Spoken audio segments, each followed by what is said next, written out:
Ձեր աջակցությունը հայտնում եք վեհափառ Հայրապետին եւ արդյոք դուք դատապարտելի եք համարում այն, ինչ տեղի է ունենում նրա շուրջը։ Ես կարծում եմ ամեն հայ քրիստոնյա այսօր պիտի այստեղ լինի, եթե ֆիզիկապես էլ չի կարող, գոնե իր աղոթքներով պիտի Հայրապետի հետ լինի, որովհետեւ սա մեր ամոթն է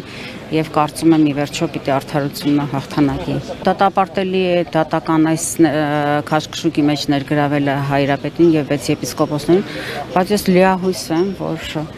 ինչքան էլ չենք վստահում տեղական այսպես դատավարական համակարգին, բայց ես վստահ եմ, որ իվիճո պիտի հաղթահարվի այս խնդիրը ի օգուտ Մայր տաճարի, Մայրաթոռի, վեհափառ Հայրապետի։ Շատ վատ, անարդար, այդքանը կարող եմ ասել։ Միանշանակ դեմ եմ,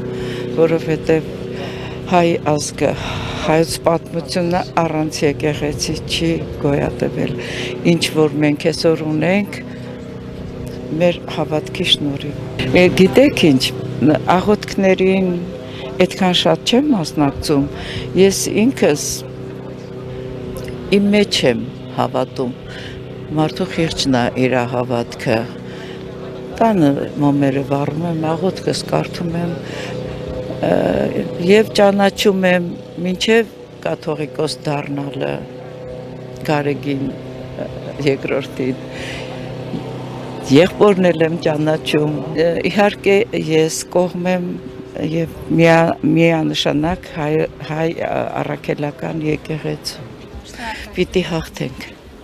Մենք ստեղ ներկա ենք բոլորով ընկերներով, որ աջակցենք մեր սիրելի վեհափառ Հայրապետին։ Չի հեռանալու վեհափառը, ամեն ինչն է դատապարտելի, ով ինչ ասում է թող իր կարծիքին մնա։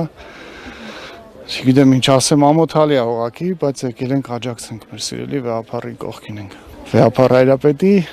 այն ինչը, որ ես իրան շատ եմ սիրում, այդ կարամ ասեմ։ Աստված թող իրան օգնական լինի, պահապան լինի, իր զորակցությունը ու աջակցությունը թող լինի Տիրոջ կողմից, մենք էլ իր կողքին լինենք։